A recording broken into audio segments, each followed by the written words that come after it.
Well, good afternoon, good people. Mark Holmes here, and as always, I want to say thank you all for watching, commenting, subscribing, and being part of the Joe Blue Sports Report. Without you guys, as well as you ladies, you know that this literally does not work. I'm on the road again.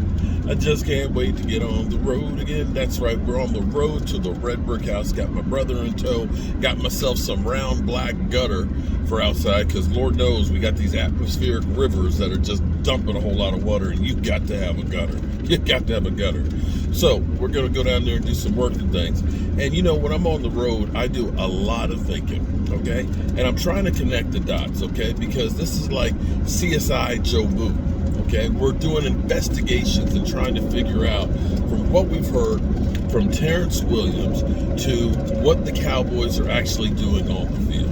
Okay, and if you don't know what I'm talking about, Terrence Williams. Okay, Terrence Williams. Here's the interesting thing about Terrence Williams. Terrence Williams ended up being drafted the same year that Travis Frederick was drafted. Now, here's what's interesting. I remember that was the first draft that I actually went to. Travis Frederick was a Dallas Cowboys first-round pick, a center, and they laughed at the Cowboys because the Cowboys traded back with the 49ers to pick up Travis Frederick. They're like, you traded back for a center. A center? Who gets a center in the first round? Well, he was one of the best centers. Unfortunately, his career was shortened by the Hillian-Barr syndrome.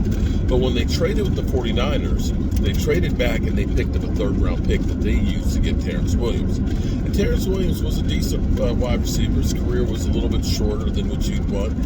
Had the whole Lamborghini, I think it was, incident with his car and stuff, and is out of football. Shout out to Law Nation and crew, Boss Cowboys and West Coast and all that, for the great interview they had with them. Because here's where all this goes full circle. Terrence Williams was talking about how great Tony Romo was. And actually, now that you think about it, maybe Tony Romo deserves more respect because he was actually winning with the hand that was dealt with him, being Jason Garrett. What Terrence Williams basically said is, sometimes the plays would come in and Tony would basically say, F that play. We're not doing that. That's stupid. It's a garbage-ass play. And Tony Romo would end up seeing stuff out there with the receivers and things and ended up making big plays. Like the J.J. Watt. Remember the J.J. Watt Houdini move that he did? Where he did that 360, got away from J.J. Watt, and he was just tackling air. And ends up hitting Terrence Williams in the end zone. Boom. Big play. Yeah, Eastside. Big play against your guys. And he went on about a number of different plays that ended up being big plays instead of the garbage ones that were called. Fast forward it to Dak Prescott and the Dallas Cowboys. Well, Tony Romo maybe had more freedom to be able to change the plays. People would, of course, say that, you know, Jason Garrett was a good head coach. He's working with the Cowboys and Jerry Jones and stuff. Not anybody can do that. But we saw how bad Jason Garrett was as a an offensive coordinator with the New York stinking Giants. And they were stinky with him. Remember, he got fired during the season. That's not typically something you want to do, is firing coaches in the middle of the season, but yet it happened. And as you've seen, Jason Garrett hasn't been hired by anybody else. Okay, speaking of garbage-ass plays, you know, one of the things that drove me crazy last year, we'd actually have a good play on first. Okay. I hate this phone holder. It sucks. This fucking thing sucks. Okay. Let's see if it'll make it through the rest of the video. We make a good play on first and second down. You know, we make, might be 2nd and 4 or something like that, right? And then, and we've been moving the ball great down the field, just normal plays. And then all of a sudden we come up with a trick play that does nothing. I'll give you another example because I'm not far from JMU. When Ben DiNucci had to start because Dak was hurt and Andy Dalton was hurt too. Instead of saying, we know that you're a practice squad guy.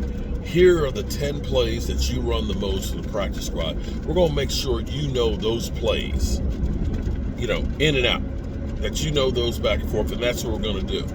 Instead of doing that, they ended up just kind of going through, we're just going to do trick plays. So now you're teaching him something he hasn't done before in practice on a short week, knowing he's got to play. The trick plays, the only one that gets tricked are the Cowboys. So instead of being 2nd and 4 and having a good play, and maybe running the ball and getting 3 or 4 yards on a first down, we do a trick play, get a penalty, get a sack, do a reverse and things like that, and it doesn't work. You get sniffed out. And now it's 3rd down and 15. That's a garbage ass play. And that's the kind of stuff that Tony Romo got away from. All right, so Mike McCarthy lets Kellen Moore go. And we have now hired another analyst. We've hired 3 analysts. Brent Davis, who has been an analyst, football analyst for at least 13, 14 years, got some award in 2010 and stuff. So you start thinking about this. Mike McCarthy is calling the plays. He talks about, not necessarily wanting to be the leading offense in the NFL, understanding that there are times to run the football and times to pass the football. And having these analysts there, hopefully these analysts will keep them from calling garbage ass plays. You got three new sets of eyes that can crunch the numbers and say, in this situation, that doesn't work. And in football, here's the thing that's crazy, okay? Think about football. We always want to just point the fingers at one guy and blame, which is usually the quarterback. But understand, it only takes one player on a play to make a mistake that ruins it for everybody. One offsides, one holding, one tipped up drop pass. All make a play fail. And you also, knowing that, have to understand, if the offensive coordinator calls 90% of the plays great. But if the 10% ones he calls wrong lead to big negative plays or turnovers, the other 90% becomes irrelevant. Because in a football game, literally, I don't care if it's a 1-point win or if it's a blowout, there are usually 5 plays that can change the outcome of any game. And you don't want to be on the wrong side of those 5 game-changing plays. And too many times we've seen stuff like, say Zeke Elliott lining up as a center as we do a muddle huddle. A muddle huddle in the NFL? Are you kidding me? Are you serious? I'm excited. I'm excited that it seems like we have a new philosophy, that we have a different perspective, and it's not just Mike McCarthy saying, I'm going to call plays and be all end all.